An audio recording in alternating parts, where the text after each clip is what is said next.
next to a zebra.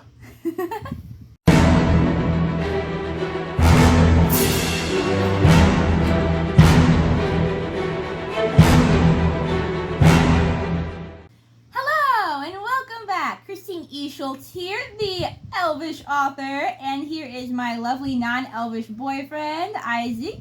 I'm just a regular old human. And welcome back to another book haul. Isaac has once more returned from the library with what I presume will be some very fascinating looking books. Probably a lot of fantasy, because that's what we do here, but sometimes he surprises me with other things that are really cool too. So yeah, I've not seen these books. We're going to just jump in. We're going to go through them. We're going to see what new things that we have to read. Introduce you guys to hopefully some books, help you discover some new things that you want to read as well. And yeah, are they in there? Yep. Are you sure? They didn't run away? I'm very sure. Hello. I got 5 books, but there's only 4 in here. Which means one of them fell out in my car. Which means that one of them ran away. Momentary intermission while we locate the runaway book. Alright, we're officially back with all of the books. So yeah, would you like to start reviewing? Let's what do we got? this. What we got? Pick this one because I see. Whoa, it's a big one. Oh, it's a heavy one. This is Crooked Kingdom, which I like that name. I also really like this font. I'll show you guys in just a second. By Leigh Bardugo. As we all know, Leigh Bardugo is very popular right now. I don't know. You know now. Leigh Bardugo is very popular right now. Some of her books are even a show on Netflix right now. I had actually asked him to pick up something by Leigh Bardugo just because I've never read her before. And, I need to see what all the fuss and muss is about. So, yeah. Six of Crows, obviously, is one of her very popular books as well. But yeah, this says, when you can't beat the odds, change the game. Which gives me very subtle Game of Thrones vibes. Probably also because there's crows on it. I mean, I'm just saying, But yeah, let's hop in and see what Crooked Kingdom is about with the blurb.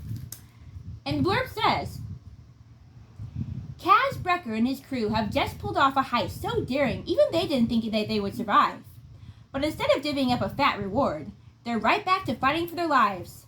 Double-crossed and badly weakened, the crew is low on resources, allies, and hope. As powerful forces from around the world descend on Ketterdam to root out the secrets of the dangerous drug known as dystopian, old rivals and new enemies emerge to challenge Kaz's cunning and test the team's fragile loyalties. A war will be waged on the city's dark and twisting streets, a battle for revenge and redemption that will decide the fate of the Grisha world. I feel this is not the first book in whatever series this is. Do you? You know what? When I was talking to the librarian, she made sure that was the first book. Is it? Like, there's a lot of them. I wonder if it's this one. I wonder if it's because it's connected to some of the other books. Because I've heard the term Grisha before. I think that maybe some of her other books do take place within the Grisha world of the Grisha universe. One thing I will say is that I love that these pages are red. Yeah. Can we get a load of this? I think that that's really cool. I like when books do special things like that. I like this book has a map. So not that you can't have extensive world building without a map. You certainly can, but I do appreciate when a book has a map and when an author, or artist has taken time to create a map for their world. Like your books. Like my books. Yeah, not all of my worlds have maps, but I do have books where some of the worlds do have a map. So yeah, I don't know. I feel like that blurb didn't give us a lot of information. There's a thief. There's a dangerous drug known as dystopian. And there's definitely stuff going on, but not a lot of specific stuff going on. So do us a favor, if you've read Leigh Bardugo, would you recommend her? Why not? And talk about that down in the comments. And if you let us know if you particularly enjoyed this book, if you've read it as well. And again, why or why not? Is this something that you recommend that we should go on to read? Next, please. Will you cut between? Do I have to pause this? No. Because the book haul, you pretty much watched the whole thing, right? Because that kind of makes sense to do. Okay, cool. And this for this. In case something goes wrong. Yeah. Okay. What's next? It's upside down. The islands at the end of the world. What's hilarious is I was just about to say That makes me think of Narnia. And look at this guy's name, Austin Aslan. Can we get better than that? Because and you know how in Narnia, well, have you? I've seen the movies. You haven't read the books. You've seen the movies. Have you seen the old time movies as well? Well, it would be in the new one as well. So in The Voyage of the Dawn Treader, where they're trying to sail to the end of the world because Narnia is flat, and they come across all those islands. So that's instantly where my brain went out of nostalgia. Is like, oh yeah, Voyage of the Dawn Treader, all the islands at the end of the world. And then, like I said, his last name is Aslan. I'm like, well, that's kind of perfect. But anyway, let's hop in and see what this is actually about, shall we? This is going to be one of those ones that has kind of 2 blurbs, which is kind of nice because that gives us even more information about the book. Blurb number 1 on the back of the book says, Leilani and her dad must find their way in a new and terrifying Hawaii. Oh, I like that. I was about to say I like that we're in Hawaii. Oh, yeah. Because, I'm all about a story taking place in a different culture or with different peoples. Even if it's a made-up race, if it's still representing diversity, I love that. I try to do that in my own books. But yeah, a Hawaiian one. We've never seen a Hawaiian fantasy or horror, whatever exactly this is going to be. I'm not sure what's going to happen. So I take it that you don't read these before you pick them up. You just like, this looks good? Yeah. Good. I'm glad it's a surprise for you too. All right. We wait until nightfall before we wade across the river, shivering and starving, stumbling once again into the jungle, this time without even a blade to clear our way. The pain in my leg is exquisite, but more than that, I am tortured by every twig snap, terrorized by the thought that it will trigger another onslaught of dogs and murderous foes. But we must take that step, and the next, one after another into the endless swarms of bloodsuckers, through the night and beyond the dawn. It is our only way home. So already I'm curious, are bloodsuckers vampires? Are they zombies? Are they mutant mosquitoes? That's what I was thinking. Who knows? Let's see if the let's say swarm. That was more like a scene from the book. Let's see what the actual blurb has to say. The blurb says, right before my eyes, my beautiful islands are changing forever, and so am I. 16-year-old Leilani loves surfing in her home in Hilo on the big island of Hawaii, but she's an outsider, half white, half Hawaiian, and an epileptic. Great. So I'm already into that. Me too. Some of you guys know that I work with people who have disabilities, and we definitely have people who have epilepsy and who have seizures, and I like to see inclusion of those people as well. Of course, they should have books and adventures the same as everyone else. So I'm already into that. Good job on the author's part. While Leigh and her father are on a visit to Oahu, a global disaster strikes. Technology and power fail. Hawaii is cut off from the world, and the islands revert to traditional ways of survival. As Leigh and her dad embark on a nightmarish journey across islands to reach home and family, she learns that her epilepsy and her deep connection to Hawaii could be the keys to ending the crisis before it becomes worse than anyone can imagine.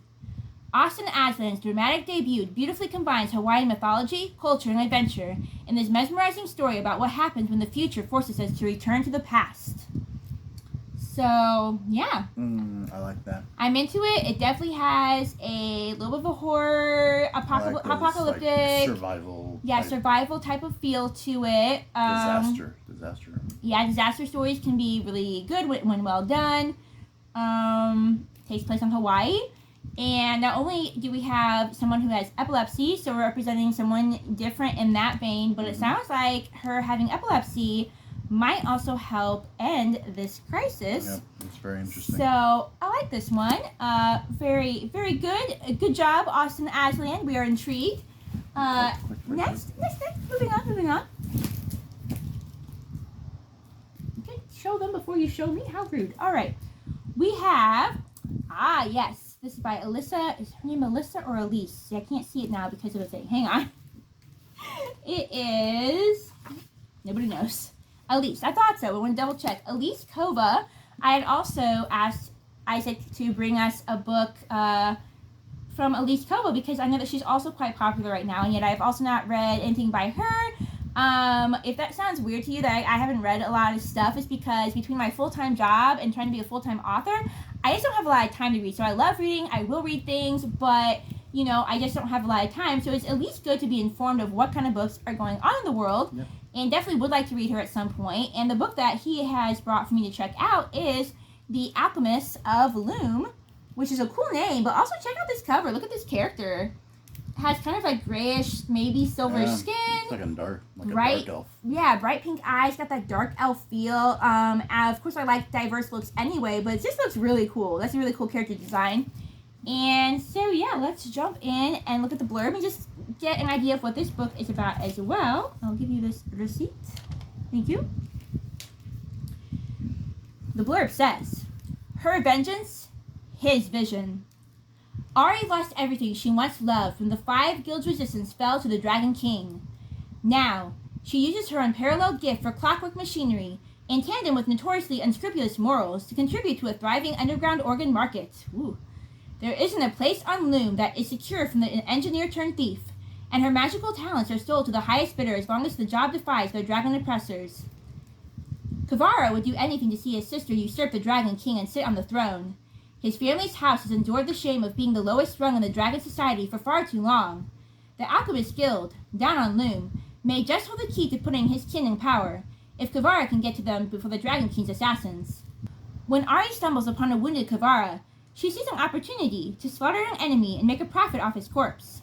But the dragon sees an opportunity to navigate Loom with the best person to get him where he wants to go. He offers her the one thing Ari can't refuse, a wish of her greatest desire, if she brings him to the Alchemist of Loom. So that's interesting so far. I am getting D&D vibes. Yeah, that's what I was thinking. Dragon King and just engineers. The engineers, the clockwork. Yeah, I don't know. It's giving me some D&D vibes. Also gives me a little bit of steampunk vibes. Not that I think this is going to be a steampunk book, but that's point is that it's interesting to me. And I like that we have this underground organ market going on, which is very dark and very interesting, and it makes me think of, what's that movie that we still need to watch? The Repo Man. Things that you see in the graveyard. He hasn't seen it, but I have to still show him Repo, the genetic opera, and so my brain instantly went there as well. So yeah, I like the sound of this one. Also the Alchemist Guild. That also makes me think D&D. I haven't played a live D&D, but just I've played enough that. Yeah. Well, you definitely. Yeah, he's a dungeon master. He's a master. He's a Pokemon master. Yeah. So interesting. Is this interesting to you as well? Very much. Yeah. Yeah. Especially since you do play a lot more D&D than I do. Yeah. So, but the fact that I only played a little bit and it still gives me D&D vibes tells me that if you like D&D, maybe go check this book out because the cover too. The cover too, for sure. There's a very important character in D&D that looks a lot like. Okay. Right there. So yeah, good job, Elise Kova. You have intrigued us. I didn't say good job to Leigh Bardugo, which is perhaps rude of me, but I wasn't as intrigued. I need to know more. I need you guys to tell me more down in the comments about this woman and her books, okay? But yeah, let's move on to the next book. Next. Can't show the readers first. Here you go. And it is The Selection by Kiera Cass. Now, this one is much weathered and much loved. You can't even see her face, but I mean, this one's pretty popular too, so you guys can definitely look this one up for yourself as well. This was the other author that I had asked him to bring me a book because I've also never read Kiera Cass, but I know that she's very popular and her stuff sounds like something that I would be intrigued by. Yeah. Okay, so let's just read the blurb and see what this book is about, shall we? Ballerinas. You think so? She looks like a ballerina. I understand why you're saying that, but I think if a ballerina wore this long and extensive of a dress, that she would just fall all over the place. Not if she's good enough. Okay. Anyway, the blurb says, for 35 girls, the selection is the chance of a lifetime. The opportunity to be swept up in a world of glittering gowns and priceless jewels. To live in a palace and compete for the heart of the gorgeous Prince Maxon. But for America's singer, being selected is a nightmare. It means turning her back on her secret love with Aspen, who is a caste below her, and leaving her home to enter a fierce competition for a crown she doesn't want. Then America meets Prince Maxon. Gradually, she begins to realize that the life she's always dreamed of may not compare to a future she never imagined.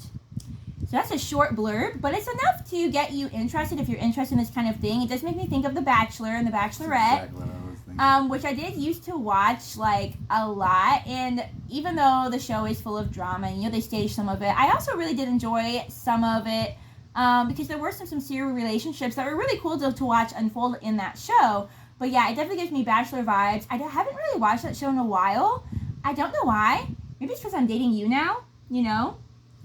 You got me. It's like kind of like you watch The Bachelor if you're like sad and lonely. I don't think that's true, but I don't know. I do feel like maybe I no longer have like a need to watch it. I just haven't in a while. Anyway, so yeah, so that's interesting to me right there because it is a show or is a book that gives me Bachelor vibes.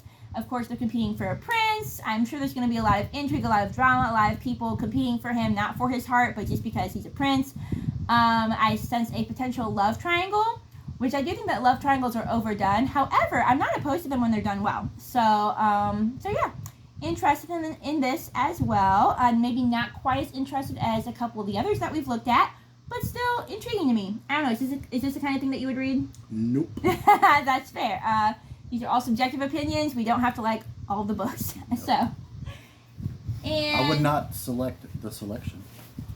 He would not select the selection. However, he might select this next book, number 5, our last book of today's book haul, which is City of Bones by Cassandra Clare. I thought you said that they didn't have her. I feel like I sent you to get 5 authors, and you told me they only had 3. So I don't think the book you wanted specifically by her was there, but I got one by her. That's so cool because I've also not read Cassandra Clare. Yeah, they made a movie out of this one, didn't they? Yeah, I was about to say, I think this is the movie one. You guys can correct us if that's wrong. Yeah, I've seen the movie. I know that a lot of people hate the movie, probably because they've read the book and they're like, the movie's trash. I remember being entertained by the movie at the time, but it's not one that I've ever had to rewatch, so that tells me that maybe it was like an okay movie, but not like super great, to go back to. But yeah, Stephanie Meyer, the author of Twilight, says that the Mortal Instruments series is a story world that I love to live in and that it is beautiful. And, it's from Stephanie Meyer, so she must know what she's talking about. That probably sounds like sarcasm, but I actually do really like Twilight. Y'all can discuss that with me in the comments too if you want to. But, alright, let's see what City of Bones, Book 1 in the Mortal Instruments by Cassandra Clare is about. It's like with the moving cities, right? No, okay, so you're thinking of, what is that movie called? So, the Mortal Instruments, I think that's called Mortal Engine or something like that. There's a movie that came out recently that people confuse for this series because the name is very similar. Okay. And I actually have that movie, I just haven't watched it yet. We should watch it sometime. But yeah, so, as we were, the City of Bones. The blurb says, when 15-year-old Clary Frey heads out to the Pandemonium Club in New York City, she hardly expects to witness a murder, much less a murder committed by 3 teenagers covered with bizarre tattoos and brandishing bizarre weapons. Then, the body disappears into thin air. It's hard to call the police when the murderers are invisible to everyone else and when there is nothing, not even a smear of blood, to show that a boy has died. Or was he a boy? This is Clary's first meeting with the Shadowhunters, warriors dedicated to ridding the earth of demons. It's also her first encounter with Jace, a Shadowhunter who looks a little like an angel and acts a lot like a jerk. Within 24 hours, Clary is pulled into Jace's world with a vengeance, when her mother disappears and Clary herself is attacked by a demon. But why would demons be interested in ordinary mundanes like Clary and her mother? And how did Clary suddenly get the sight? The Shadowhunters would like to know. Exotic and gritty, exhilarating and utterly gripping, Cassandra Clare's ferociously entertaining fantasy takes readers on a wild ride that they will never want to end. Yep, I do remember that. I do remember that there's, the Shadowhunters that might be part angel. I'm not even sure. I don't remember that from the movie, but I know that they are hunting these demons. That's, the one thing I remember. I also remember there being an Asian character. I don't know why I remember him. I don't know why I remember him. I don't know if he was, a really good character or something. You guys can talk about that, too, if you want to. But, yeah, what's your thoughts on this? I'm not too sure yet. I mean, I'm not sure either. I like the premise. Getting vibes for some reason of Percy Jackson. Okay. Yeah, I don't know. This one doesn't pull me in as much as the other two that really did pull us in. So I'm not sure. I'm not sure how I feel about it. But again, you guys can let us know down in the comments if you like Cassandra Clare, or if you don't, why or why not? Why would you recommend her, or why would you not recommend her? And again, remember, it's okay if we all don't like the same thing. You know, even if she is a really good author, that doesn't mean that I have to like her, that you have to like the books either. But yeah, so that's it for our book haul. We got some really fascinating ones this time and some that we aren't too sure if we're interested in reading, and that's okay. Let us know down in the comments again which of these books you enjoy, which you don't. Please give a warning if you're going to talk about spoilers. And yeah, on that note, happy reading, and I guess we'll see you in our next video. Till next time.